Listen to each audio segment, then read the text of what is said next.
आज का टॉपिक है क्लास 6 चैप्टर 4 पास पड़ोस में होने वाले परिवर्तन। क्वेश्चन 1, किसी वस्तु की अवस्था, आकार, रंग, स्वाद एवं गंध तथा प्रकृति में निरंतर होने वाले बदलाव को क्या कहते हैं?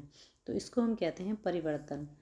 हमारे आसपास में बहुत सारी वस्तुएं पाई जाती हैं, तो उनमें कुछ ना कुछ बदलाव होता रहता है। जैसे कभी आकार बदल जाता है, रंग, स्वाद, गंध, अलग अलग चीज़ों में अलग अलग बदलाव होते रहते हैं। तो इसको हम क्या कहते हैं? परिवर्तन, जो अनेक प्रकार के होते हैं। सेकंड क्वेश्चन, धीमी गति से होने वाले परिवर्तनों को क्या कहते हैं? तो इनको हम कहते हैं मंद परिवर्तन, जैसे दूध से दही बनना, नाखून का बढ़ना आदि। नेक्स्ट है, जो परिवर्तन कम समय में होता है उसे क्या कहते हैं? उसको कहते हैं हम तीव्र परिवर्तन, जैसे गुब्बारे का फूटना। गुब्बारे में अगर पिन चुभोएं तो वो एकदम से फूट जाता है। नेक्स्ट है, उपयोगी और लाभदायक परिवर्तनों को क्या कहते हैं? तो इनको हम कहते हैं अनुकूल परिवर्तन, जैसे फलों का पकना। अनुपयोगी तथा हानिकारक परिवर्तनों को क्या कहते हैं? तो इन्हें हम कहते हैं प्रतिकूल परिवर्तन, जैसे लोहे पर जंग लगना। नेक्स्ट है, निश्चित समय पर लगातार होते रहने वाले परिवर्तनों को क्या कहते हैं? इन्हें कहते हैं नियमित परिवर्तन, जैसे दिन रात का होना।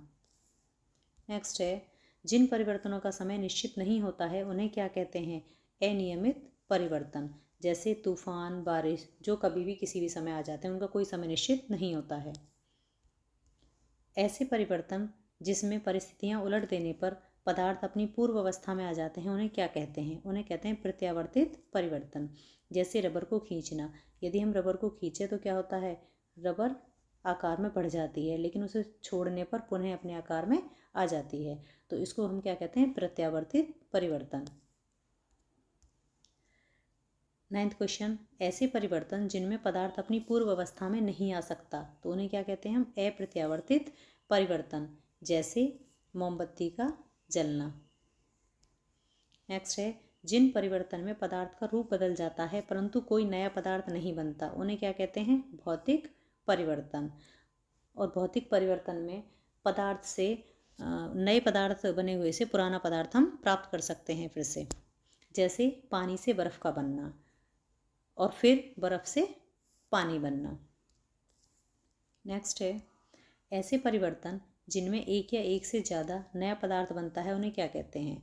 रासायनिक परिवर्तन।